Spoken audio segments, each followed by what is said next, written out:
edificando al cuerpo de Cristo con la sana doctrina. Ministerios Roca Eterna y su pastor, Alex Hernández, presenta su programa.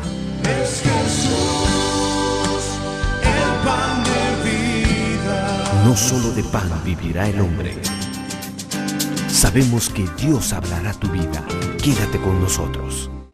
Carta a los Colosenses, en el capítulo número 2, versos del 13 al 15. Vamos a leer esta porción de la Escritura, hermano, y como toda la Escritura, ¿verdad?, nos enseña lo que el Señor tiene para nuestra edificación y para nuestra bendición. Y hoy vamos a tocar un punto más de la serie de enseñanzas, la serie de temas que inicié hace algunas semanas atrás, y tiene que ver con un punto específico, pero separé o lo quise organizar en dos segmentos. El tema al cual yo le di inicio fue acerca de los enemigos de la cruz de Cristo. Y entre las sorpresas que me vine a dar al estudiar esto con mayor cuidado, hermano, es que los enemigos de la cruz de Cristo no son seres espirituales, no son seres de las tinieblas, no son esas huestes y potestades, sino aquellos que la palabra llama enemigos de la cruz de Cristo son seres humanos, es decir, de la misma configuración nuestra, con la diferencia que en ellos se ha depositado, han sido poseídos, quizá hay más de una posibilidad en esto, pero en ellos opera un espíritu malo. No un espíritu bueno, sino un espíritu malo, un espíritu que ha venido de las tinieblas, y estos espíritus provocan un trastorno total en muchos aspectos, principalmente en el orden espiritual, e instrumentalizan a estos hombres, y creo que también mujeres las hay, sin lugar a dudas, y se infiltran dentro del cuerpo de Cristo y empiezan a corromper al cuerpo de Cristo con doctrinas extrañas. Y Pablo les llamó los enemigos de la cruz de Cristo. O sea, yo no fui el que los llamé así. Yo solamente con el recurso de la Escritura voy a identificarle las características de los enemigos de la cruz de Cristo. Pero su trabajo, que es la segunda parte en donde he tratado de enfocarme ahora, es, hermano, que estos individuos, sean hombres o sean mujeres que usurpan púlpitos, de acuerdo a lo que la Biblia enseña, estos individuos lo que hacen es atacar los fundamentos de la fe cristiana. Voy a agregarle de la fe cristiana evangélica. ¿Por qué razón? Porque, hermano, a todas luces es la iglesia cristiana evangélica el ámbito en donde se ha dado espacio para que la verdad de Dios salga a luz. Y con base en ese fenómeno espiritual tan interesante, el Señor ha desarrollado a su pueblo. Hoy nosotros lo llamamos o lo identificamos así por razones de necesidad religiosa, me atrevería a decirlo, ¿no?, para que se quede bien clara, hecha una diferencia. Entonces, a este pueblo cristiano, dentro de esta estructura de pueblo cristiano evangélico, hermano, independientemente de todos sus estratos denominacionales, respetables desde todo punto de vista, aunque no por eso necesario de compartir todos los criterios, ¿verdad? Pero es tan diverso el pueblo cristiano, hermano, y lamentablemente existen barreras de orden denominacional. Lo que nos tiene o tenemos en común es ser lavados con la sangre preciosa de un cordero sin mancha, ¿verdad? Pero a partir de ahí hay diferentes formas de pensamiento, como lo dije antes, respetables desde todo punto de vista, mas no por eso necesario de compartirlos, aunque creo yo que todo aquel nacido genuinamente de nuevo tiene la responsabilidad de ser un buscador de la verdad, tiene la responsabilidad de ser un buscador de la verdad de Dios. Dijo un gran hombre del Señor, un gran ministro de Dios, que era necesario buscar no la verdad personal, sino la verdad de Dios, ¿verdad? Era uno de los lemas del apóstol Ríos Paredes. Entonces, ahora hemos estado aprendiendo, y como le dije antes, la tarea de estos enemigos de la cruz de Cristo es socavar los cimientos de la fe cristiana evangélica. Sería un poco extenso si hiciéramos una descripción de todos esos pilares fundamentales de la sana doctrina, pero he venido desarrollando sobre algunos aspectos que es bueno incluso recordar, porque ya lo sabemos, creo yo, pero nos hemos perdido un poquito en algunas otras cosas, y es bueno regresar a recordar estas raíces y estos pilares de nuestra fe cristiana evangélica, hermano, pilares de nuestra salvación, la revelación de la palabra por la cual nosotros hemos sido hechos salvos, independientemente del grado de comprensión que tengamos o que hayamos alcanzado en este proceso de salvación. Hermano, estos son los pilares de nuestra fe, ¿verdad? Como dije antes, hacer un listado sería muy extenso, pero yo hice un extracto de 6, quizá vaya a tocar 7, probablemente 8, no sé todavía. Pero hoy vamos a tocar uno más de estos puntos que tiene que ver con estas verdades tremendas de la Escritura. Pero hoy, lamentablemente, hermano, estos enemigos de la cruz de Cristo hacen algún otro tipo de declaraciones y socavan o pretenden socavar con ello estos cimientos. Pero voy a ir ya en el orden. Verso número 13, carta a los Colosenses, capítulo número 2. Al final de todo esto, no de hoy, sino de esta serie de temas, vamos a ver las características específicas de sus enemigos, y yo espero que usted pueda darle el seguimiento apropiado para su bendición, hermano. Dice la Biblia: sabemos esto, hermano, por declaración de la palabra, y cuando estabais muertos en vuestros delitos. ¿Cuántos estaban muertos en sus delitos? ¿Cuántos estaban muertos en sus pecados? Hermano, esa es una de las grandes y preciosas realidades del Evangelio, ¿verdad?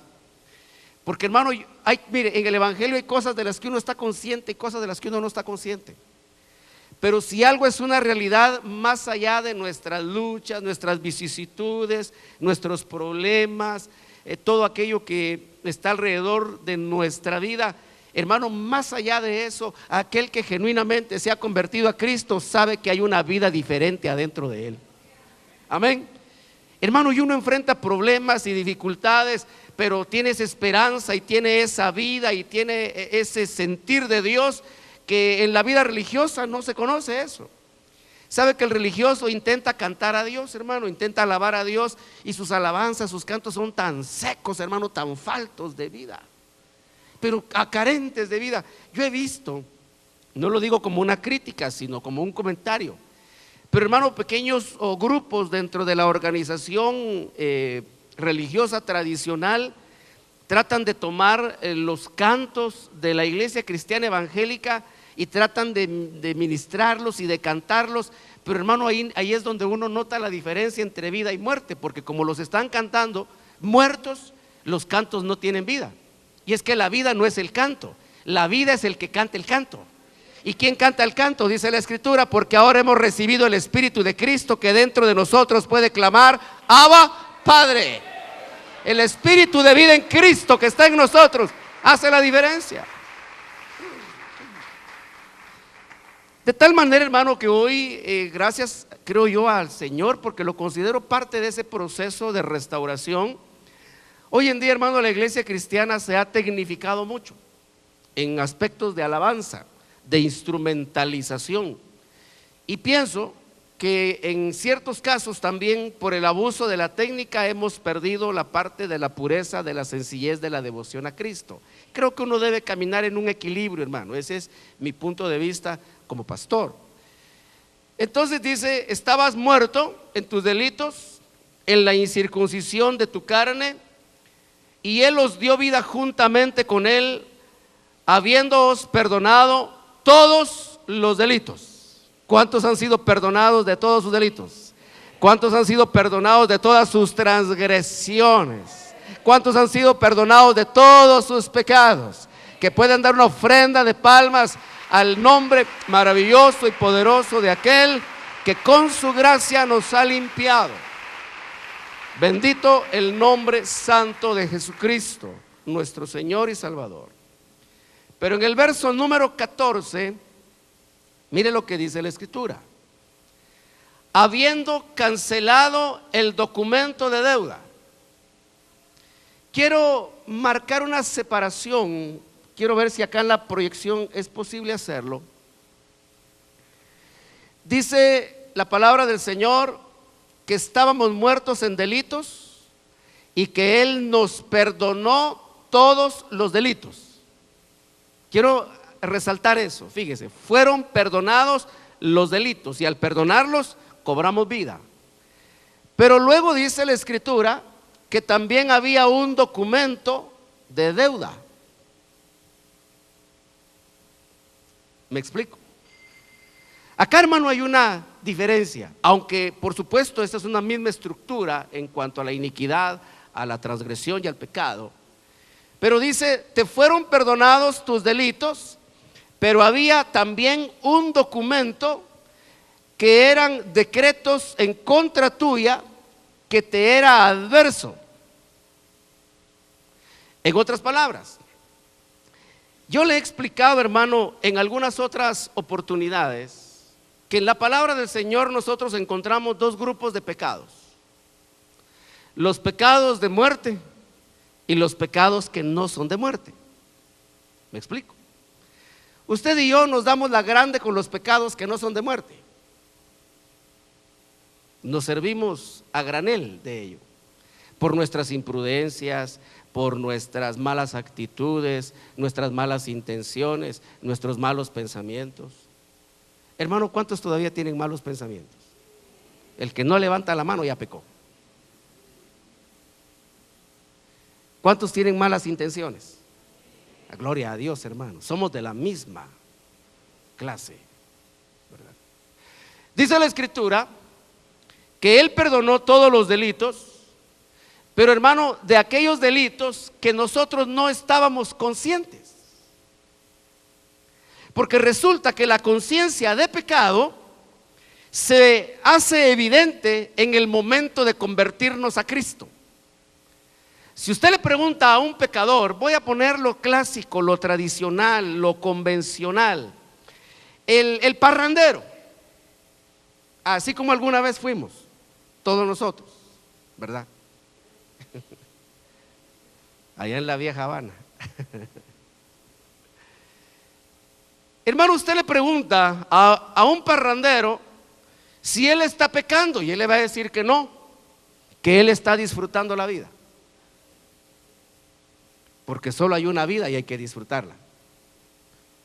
Que él está aprovechando su trabajo, porque para eso trabaja, para darse sus gustos, para darse sus libertades. Él no está pecando, él está disfrutando la vida.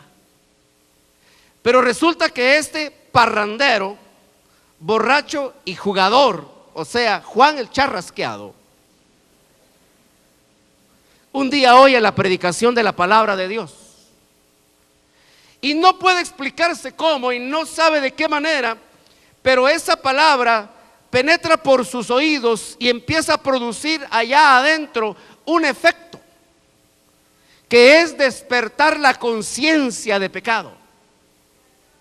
Y no sabe cómo, pero esa palabra de pronto un día lo hace sentirse mal delante de Dios.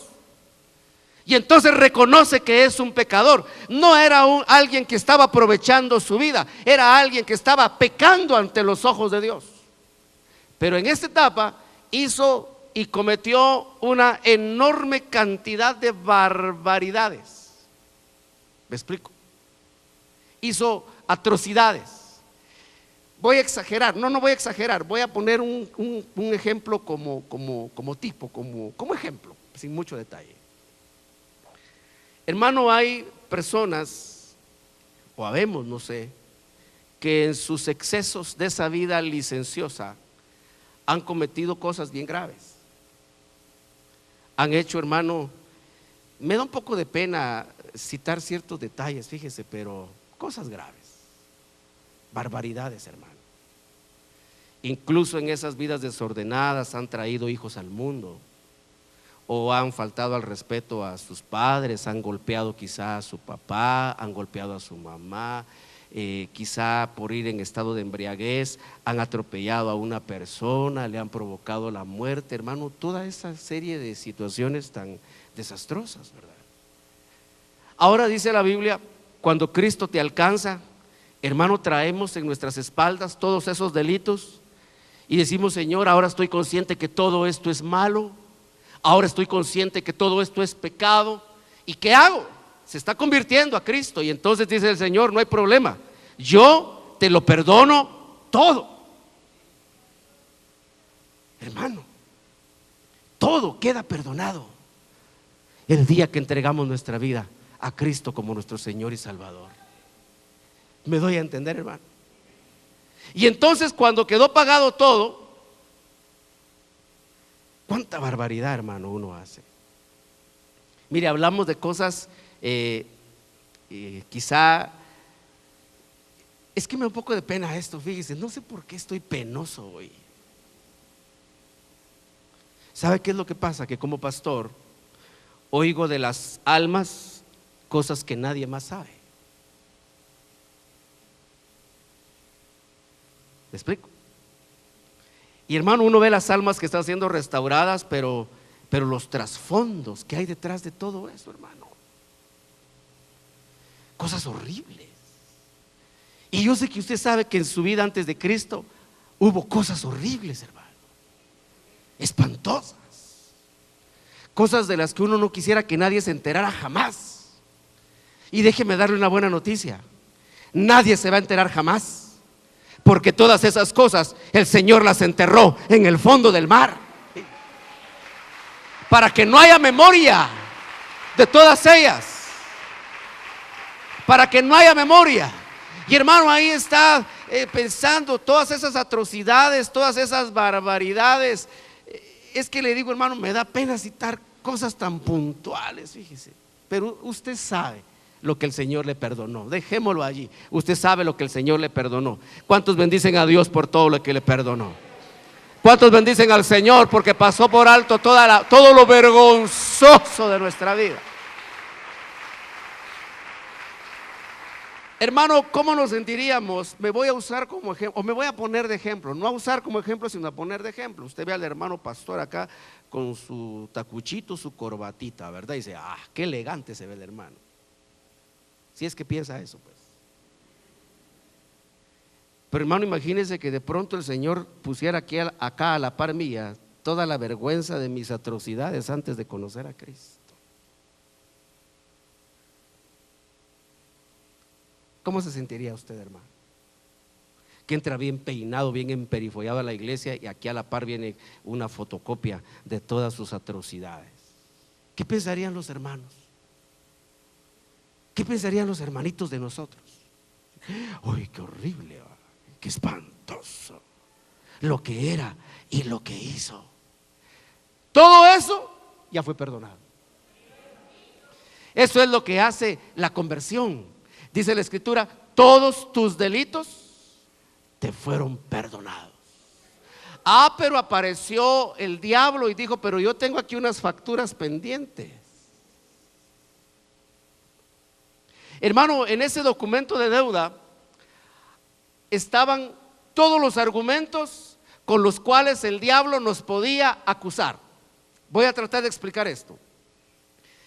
Hermano, resulta que antes de convertirnos a Cristo cometimos una gran barbaridad de atrocidades y bueno, todo lo que usted sabe y he mencionado yo muy ligeramente. Nos convertimos a Cristo y de pronto ya fuimos perdonados de todo eso malo. Pero resulta que al estar ahora principiando nuestra vida cristiana, nuestra vida espiritual, lo voy a decir de esta manera solo con el afán de darme a entender, pero nos quedaron las malas mañas. Ah, ¿no le quedaron? Ah, claro que le quedaron, hermano. Nos quedaron, hermano, todas esas contaminaciones que gobernaban y que gobiernan nuestros miembros. Santificación es, hermano, que nuestros miembros o que en nuestros miembros el poder vaya perdiendo poder. No sé si lo dije correcto, que el pecado vaya perdiendo ese poder que tiene para gobernar nuestros miembros. Esto es santificación. Porque resulta, dice la Escritura, si usted me acompaña ahora, quédese con esta idea, dice: había un documento de deuda. Fíjese, ya con los delitos perdonados, ya con los pecados perdonados. Pero resulta que todavía había un documento. Y dice la Escritura, decretos. Decretos, o sea, el pensamiento de Dios. Cuando Dios expresó su voluntad, o cuando Dios tuvo el deseo de expresar su voluntad, Él estableció decretos, estatutos, ordenanzas, mandamientos, a través de los cuales Dios trataba de decir al hombre lo que es bueno y lo que es malo. Dice la carta a los Romanos, en el capítulo número 5 y verso número 12. Dice la palabra del Señor: por tanto, tal como el pecado entró en el mundo por un hombre, imagine usted al mundo sin pecado, y Dios pone al hombre en el mundo. El diablo, que es astuto, sumamente astuto, instrumentalizó a un ser llamado serpiente, y a través de este ser logró bloquear las defensas espirituales de Adán. Porque Adán tenía defensas espirituales, tenía mecanismos espirituales. De lo cual, hermano, hoy en día una parte de esas defensas espirituales son los dones del Espíritu Santo. Por esa razón el apóstol Pablo recomienda, yo lo tomo como una orden, y dice que debemos abundar en dones del Espíritu.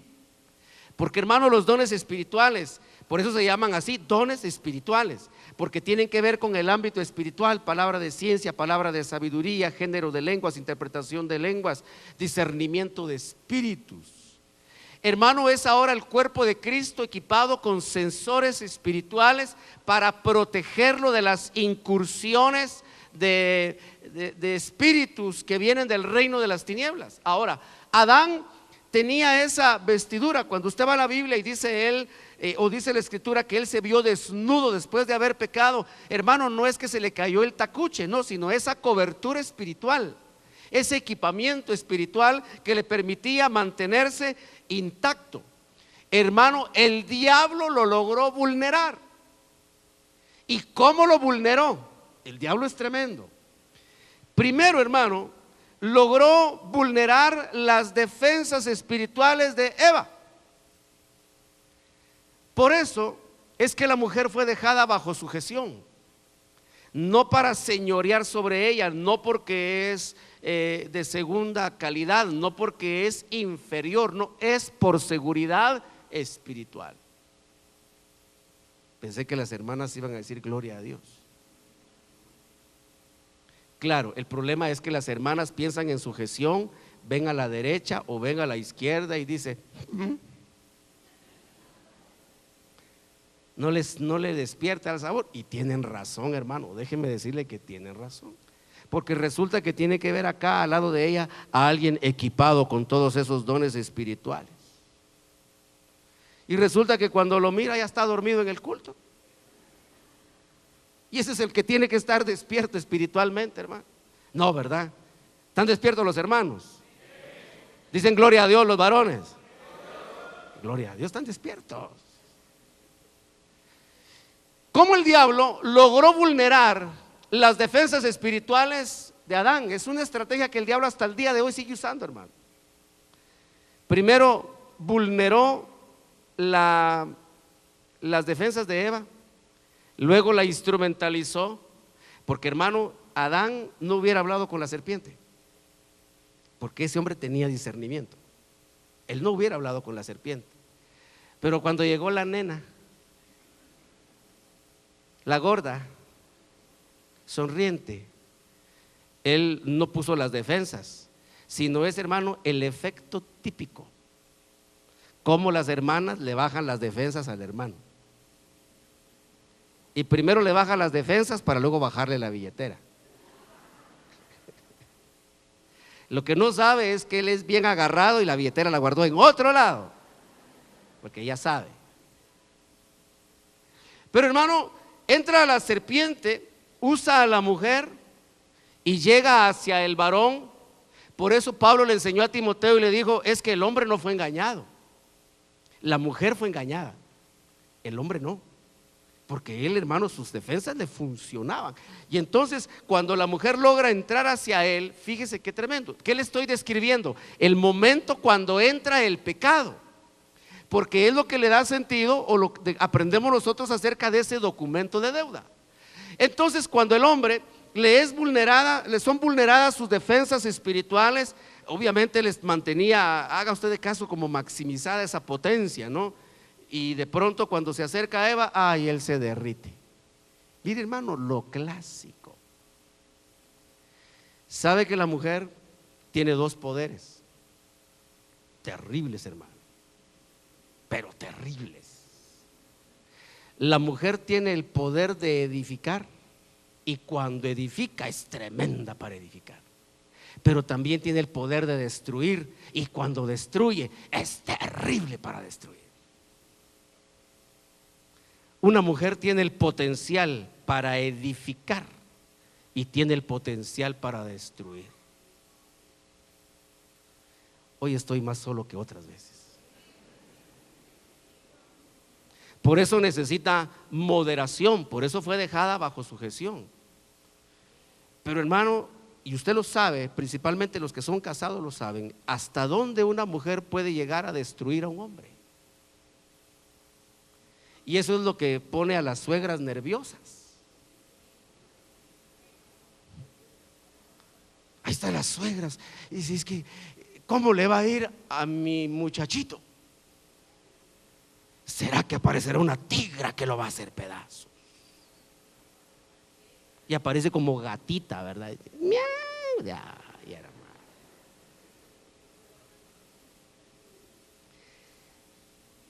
Pero cuando la mujer edifica, también es tremenda, hermano. Cuando en una mujer se explota ese poder de edificación, son preciosas las mujeres, hermano, cuando edifican. Pero por eso siempre deben estar bajo sujeción. Entonces resulta que ahora, mire el diablo como conociendo ese poder, esas dos herramientas que tienen las hermanas, explotó la parte negativa. Se aprovechó de la parte negativa, logró vulnerar, el hombre bajó sus defensas espirituales, así como algunos se recordarán de, ¿cómo se llamaba aquella serie de la guerra? No, ¿cómo se llamaba? Viaje a las estrellas. Y se le bajan las defensas, ¿verdad? Y se ríe. ¿Qué pasó, gorda? Ay, mira, fíjate que Dios dijo que no comiéramos de esto, pero está sabroso. Y dijo el hombre, y se volvieron a subir las defensas. Tranquilo, gordo, déjame que te explique, no te sulfures tan rápido, te voy a explicar, es que estaba de oferta.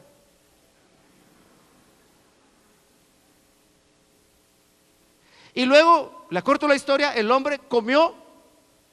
Fíjese pues, el hombre estaba comiendo un bocado de aquel fruto, pero lo que el hombre no se dio cuenta es que adherido al bocado iba el pecado.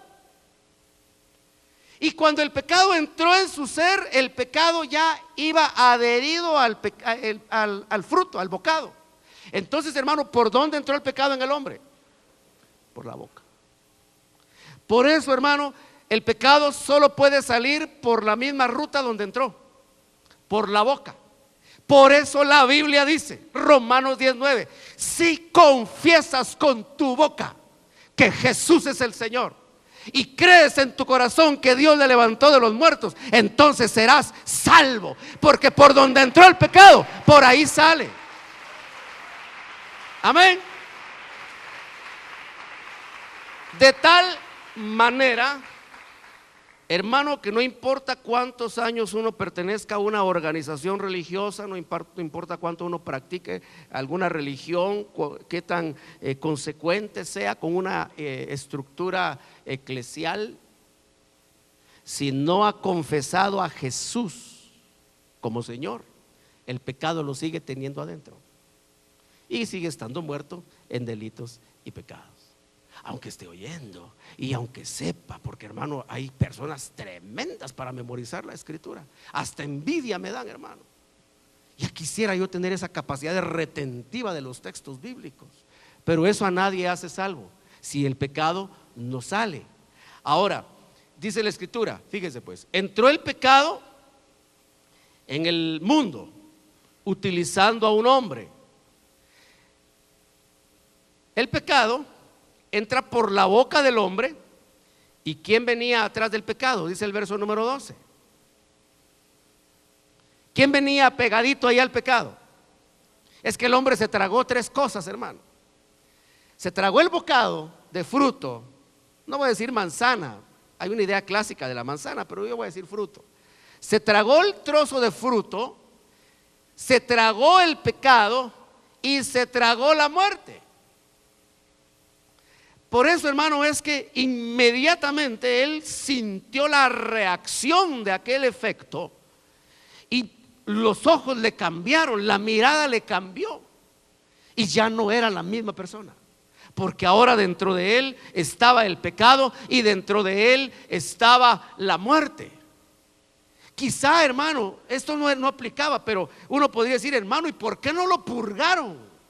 Porque resulta, hermano, que cuando el pecado entró en el hombre, desarrolló un proceso invasivo y empezó a moverse por todo el interior de aquel hombre, y de tal manera que el que era un ser de luz ahora estaba lleno de tinieblas, lleno de pecado. Pero el pecado, hermano, tiene la capacidad de ir a esconderse a los puntos más remotos de nuestro ser interior. El pecado tiene la capacidad de alojarse, hermano, en las zonas impensadas de nuestro ser interior, a esperar la oportunidad. De tal manera que hubo un momento cuando, usando esto como ejemplo, cuando el hombre se dio cuenta que sus manos eran gobernadas por una fuerza extraña. Él empezó a darse cuenta que sus pensamientos empezaban a ser gobernados por una fuerza extraña. Sabe, hermano, que la experiencia de Adán es una experiencia que, si le extraemos los detalles en ese sentido de su vivencia con Dios, hermano, es una cosa espantosa. Porque desde que él fue creado, lo que siempre sintió fue la presencia de Dios. En cambio nosotros no, hermano. Nosotros venimos del mundo, muertos en delitos y pecados, oímos la preciosa predicación de la palabra de Dios, nos convertimos a Cristo y por primera vez sentimos la presencia de Dios. Pero antes no sentíamos nada. Hermano, ni aunque uno fuera a sus ritos religiosos, ni aunque uno fuera a sus actividades religiosas, hermano, aquello lúgubre, sepulcral, terrible, un ambiente de muerte.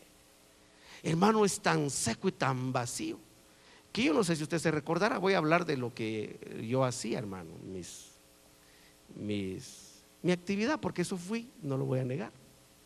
Pero, hermano, yo procuraba llegar, como se decía corrientemente, al amén final. Ya cuando era la despedida, parecía, cumplí hoy. No es cierto, porque no hay vida. El pecado entra en el hombre y empezó a alojarse en todo su ser.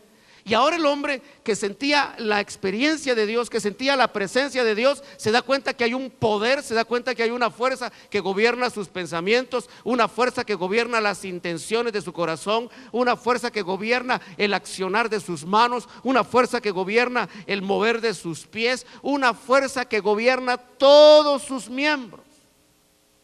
Pero le encontró la solución típica de los seres humanos. Dijo él: si arreglo lo que más se nota, ya compuse todo lo demás. Yo pregunto, hermano, ¿cómo supo Adán que tenía que taparse donde se tapó? ¿Por qué no se hizo una máscara, sino que se hizo un boxer? No sé si me doy a entender, hermano. Y sabe que a partir de ahí quedó enseñado algo en la Escritura que más adelante es utilizado como una figura para explicar el poder del pecado. Y el apóstol Pablo dijo: es que nuestro cuerpo tiene partes que son más vergonzosas que otras, tiene partes que son más deshonrosas. Y dice: y a lo que tiene más deshonra se le pone doble ropa. Hermano, ¿cómo supo Adán eso? ¿Quién le hizo conocer a él esa realidad? Y entonces se hizo, usted lo sabe, su ropa de hojas de higuera, le hizo también a su esposa su bikini, no sé si era de 2 piezas o de 1 pieza su traje, hermano, la Biblia no lo dice, pero la arregló y dijo, bueno, ya arreglamos lo que se mira. Y allá adentro sonó una voz que dijo, ¿y lo que no se mira? Así nació la religión, para arreglar lo que se mira. Y hermano, así venimos nosotros a la iglesia, habiendo arreglado lo que se mira. Pero cuando usted y yo estamos expuestos a la palabra de Dios, la palabra de Dios alude lo que no se mira. ¿Me explico? Y la palabra alumbra y uno dice, ay, ya siente, hermano, esa cosa que está despertando. ¿Por qué? Porque el pecado se alojó. Y oiga lo que dice la Escritura: así también la muerte se extendió a todos los hombres, porque todos pecaron. Pero luego dice la Escritura que cuando no hay ley no hay pecado.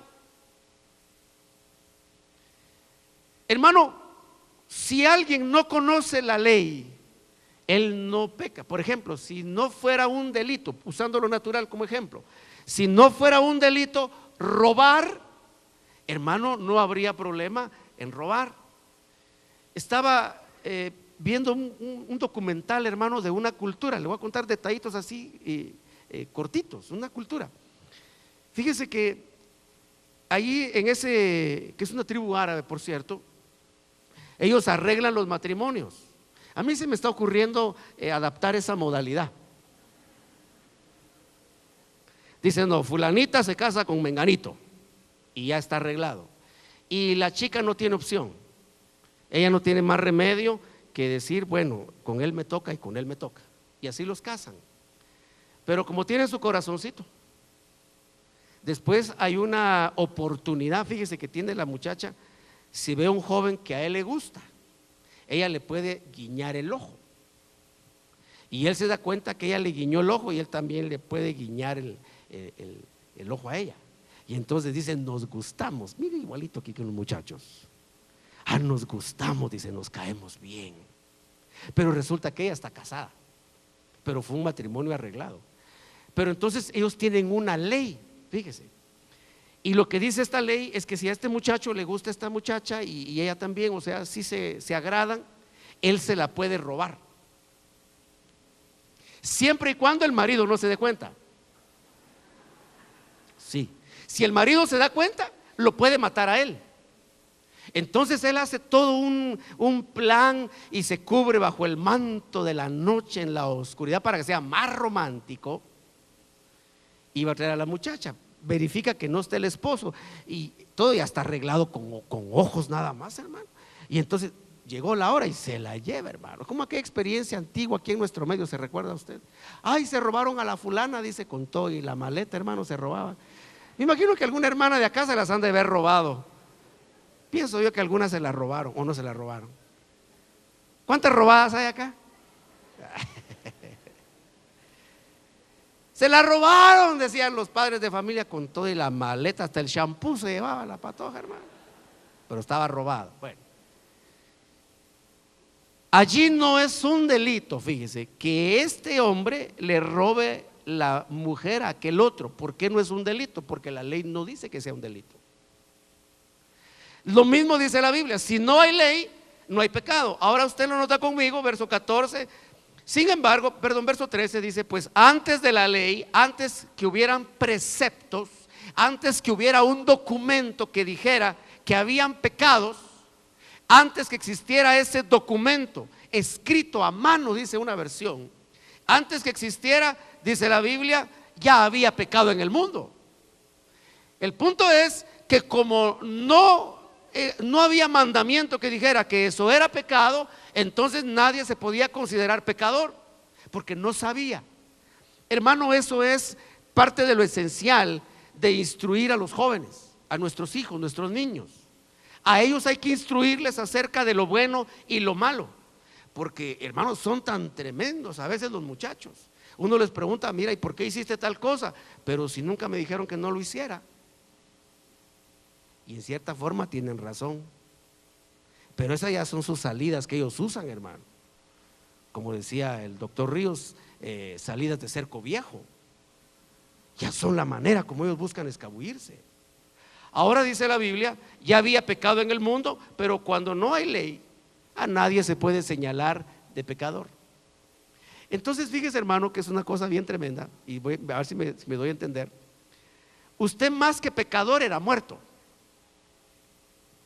No sé si me doy a entender.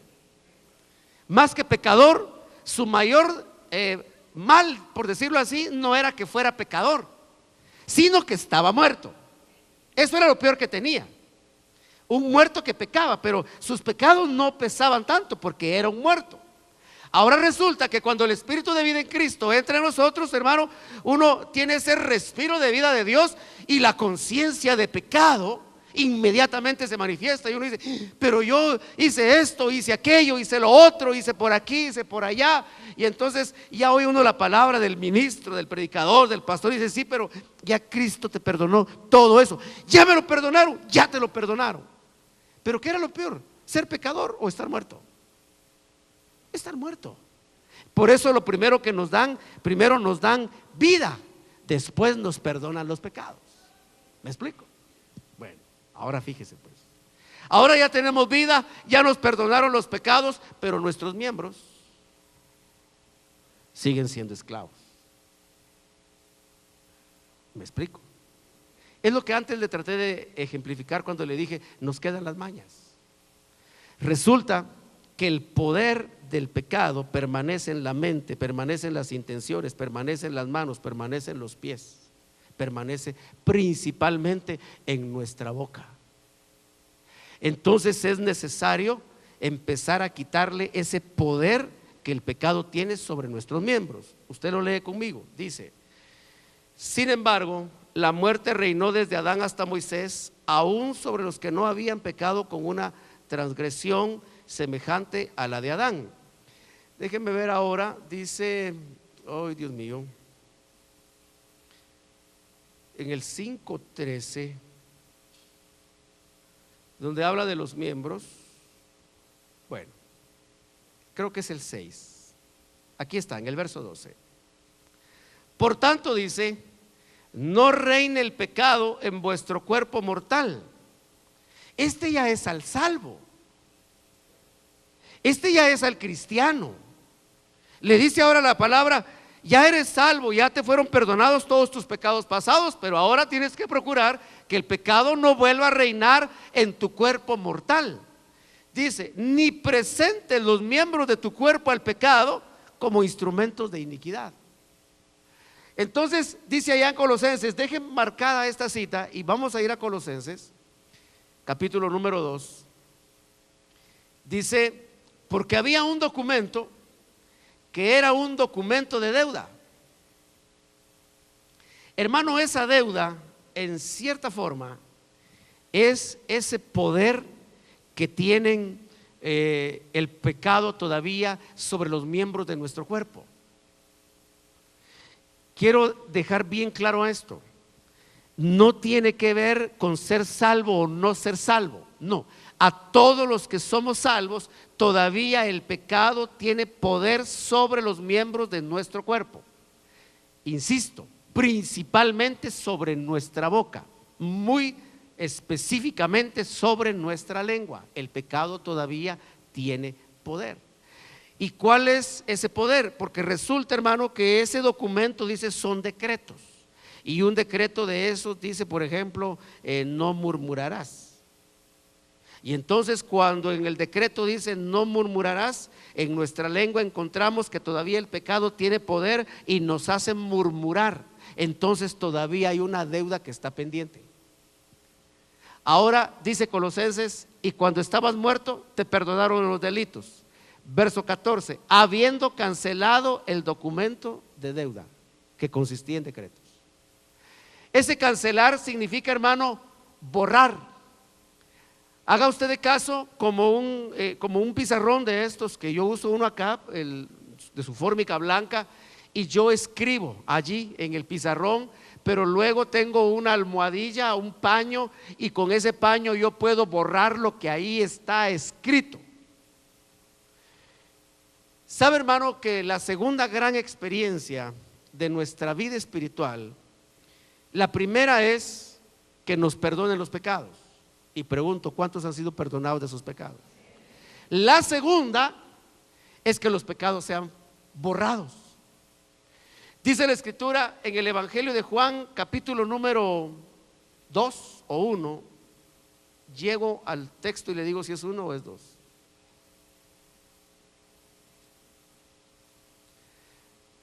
Voy al verso, perdón, es el 1, verso 29.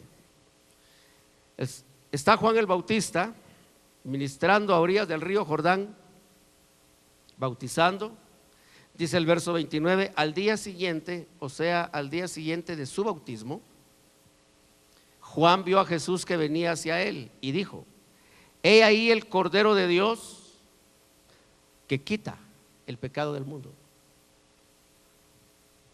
No el Cordero que perdona, sino el Cordero que quita. ¿Me explico? Porque, hermano, una cosa es perdonar y otra cosa es quitar. ¿Qué es ese quitar pecado? Ese quitar pecado, hermano, es el día glorioso, bendito, maravilloso, en el cual ya el pecado no tendrá autoridad sobre nuestros miembros. El día que nuestros miembros sean liberados de la autoridad del pecado. Ahora, note esto, dice la Biblia: ¿quién borró o quién canceló ese documento de deuda? Lo pagó Cristo. De tal manera, hermano, que ahora todo está pagado y todo está cancelado. Ya no debemos nada. ¿Sabe qué es lo único que le debemos a Dios? Obediencia. Nuestra única deuda con Dios, hermano, es la obediencia, porque en la medida que somos obedientes, el pecado va perdiendo autoridad, va perdiendo poder sobre los miembros de nuestro cuerpo. Pero en la desobediencia, hermano, se activa. Es como que esa factura cobrara vigencia una vez más. Es como que ese documento de deuda, hermano, una vez más cobrara vida. Porque nosotros con nuestra desobediencia estamos haciendo ver que hay algo que todavía no está totalmente cancelado. No sé si me doy a entender. Dice Colosenses, regrese conmigo ahí, por favor. Vamos a ver, me perdí un poquito acá. Colosenses. Habiendo cancelado, dice el verso 14, el documento de deuda que consistía en decretos. ¿Por qué razón? Porque, hermano, resulta, dice la Biblia, que cuando el Señor dijo en sus decretos, por eso usted lee que lo que conocemos como los famosos 10 mandamientos o el decálogo, si lo queremos llamar de manera teológica, usted va a notar que en esos 10 mandamientos hay un elemento que es común a los 10. ¿Y cuál es? No. Dice, no tendrás otros dioses, no tendrás imágenes, no robarás, no harás esto y no harás lo otro. Porque resulta, hermano, y eso usted lo conoce por experiencia, que cuando a nosotros nos dicen no, más ganas nos dan de hacer las cosas. ¿A usted nunca lo han puesto a dieta? ¿Sí? Digamos que le da su infección intestinal, por usar un ejemplo, y le dice el médico, no vaya a comer esto, no vaya a comer esto, no vaya a comer lo otro, hasta que esté bien. Y, hermano, tal vez cosas que a uno nunca le han gustado y empieza a antojarse el hermano, hasta le siente el aroma, ¿verdad? Dice, y aquellos ingratos que se ponen cerca de uno a comer lo que uno no puede comer. Porque, hermano, a nuestros miembros basta con decirles no y se despiertan los apetitos. ¿Me doy a entender? ¿Qué hace un niño cuando uno le dice no? Niño, no toque eso. Él iba como niñito, ¿no? Al final va caminando y a agarrar. No toque eso. No. Así somos. Nos dicen no y hermano es despertar. Eso fue lo que pasó en el hombre. Cuando se oyó la palabra de Dios, dice la escritura, Romanos 7, cuando se oyó la prohibición de Dios, el pecado se multiplicó. Por esa razón, mire hermano, el apóstol Pablo dijo que entre los cristianos pasan cosas que no pasan en el mundo. Porque cuando estamos tratando de someter nuestra naturaleza a la voluntad de Dios, más se nos empieza a antojar, hermano. Pero no vinieron ellos los que se les antoja. Se fueron lejos, no sé a dónde. Yo creo que en el clásico están. ¿Me explico, hermano? Cuando la palabra de Dios dice no, inmediatamente el pecado por dentro se multiplica. Se hace evidente que ahí ha estado enraizado. Por eso, hermano, en la medida, y eso es parte de la experiencia, a veces me preguntan, hermano, ¿por qué ahora que estoy tratando de ser agradable a los ojos de Dios me pasa esto y me pasa lo otro? Es que se está despertando todo lo que está adentro. Dice Romanos 7, si usted me acompaña. Vamos a ver por acá. Dice la escritura en el verso número 8, mire qué tremendo. Pero el pecado, aprovechándose del mandamiento, produjo en mí toda clase de codicia. Porque hasta antes que se dijera no codiciarás, no había pecado. Porque aparte de la ley, dice, el pecado está muerto. Verso número 7, ¿qué diremos entonces? ¿Es pecado la ley? De ningún modo. Al contrario, yo no hubiera llegado a conocer el pecado si no hubiera sido por medio de la ley, porque yo no hubiera sabido lo que es la codicia si la ley no hubiera dicho no codiciarás. Entonces aquí se da una cosa bien tremenda, hermano. Cuando uno más aprende de Dios, está exponiéndose a que se le despierten más aspectos de su naturaleza pecaminosa. Por eso es que uno no debe descuidar la vida congregacional, porque todos esos apetitos ya despiertos y lejos de Dios, hermano, son terribles. Dice la Biblia que cuando Cristo llenó la medida de satisfacción de la voluntad de Dios, allá en el Getsemaní rindió su voluntad. Dice Isaías 53, en ese momento que Él entregó su voluntad, pudo ponerse nuestras iniquidades sobre sus espaldas. ¿Y qué hizo el Señor? Ahora regreso a Colosenses, por ahí vamos a salir, por donde entramos.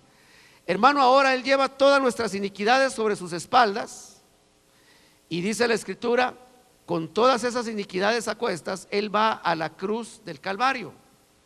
Ahora fíjese pues, dice, habiendo cancelado el documento de deuda que consistía en decretos contra nosotros que nos era adverso, y lo ha quitado de en medio. ¿Y cómo lo quitó de en medio? Es decir, de en medio de Dios y nosotros. ¿Cómo lo quitó de en medio? Lo clavó. Mire, pongámosle cuidado a los términos, hermano. Dice clavándolo. ¿En dónde iba ese decreto de deuda, hermano? En sus manos y en sus pies. Por eso Pablo más adelante usa esta tremenda idea y dice, porque ahora ya no vivo yo, ahora Cristo vive en mí. Crucificado estoy juntamente con Cristo.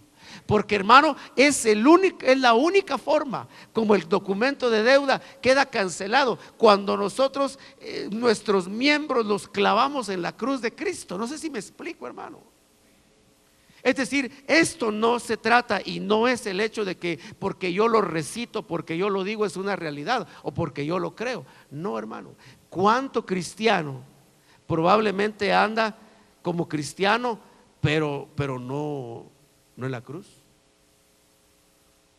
Por eso a algunos les gusta cargar su crucecita en el pecho, pero eso no tiene nada que ver. Dice la Biblia, lo quitó de en medio cuando el Señor Jesucristo estaba siendo clavado en sus manos. Y usted sabe que hay todo tipo de versiones, ¿verdad? De si cómo colocaron los clavos. Más allá, hermanos, si fue la palma de la mano, si fue en la muñeca, si fue en los empeines de sus pies, si fue a la altura de sus tobillos, más allá de cualquier detalle. Lo importante no es cómo lo clavaron, lo importante es que allí estaba siendo clavado el documento de deuda. Cuando usted miraba hacia el cielo, el diablo sacudía el documento de deuda. Cuando usted miraba a Dios, el diablo le sacudía enfrente las facturas que usted le debía. Cristo le quitó el documento de deuda al diablo y lo clavó ahí en la cruz del Calvario, para que usted y yo ya no seamos deudores de nada. Y a su nombre, hermano, bendita la misericordia de Dios. De tal manera que ahora ya no hay documento de deuda. Está clavado en la cruz del Calvario. ¿Cuántos pueden dar una ofrenda de palmas al Señor por eso?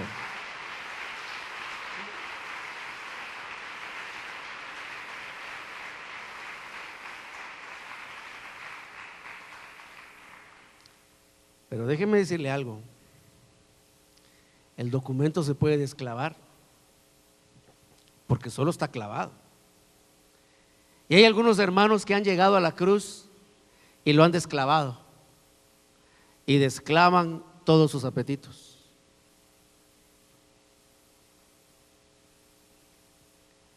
¿Me doy a entender, hermano? No desclaves el documento de deuda, porque no sabes si te va a dar tiempo de volverlo a clavar antes que el Señor te encuentre. Desechando toda malicia y falsedad, desead como niños recién nacidos la leche pura de la palabra, para que por ella crezcáis para salvación. Ministerios Roca Eterna presentó su programa. Es Jesús, el pan de vida. No solo de pan vivirá el hombre,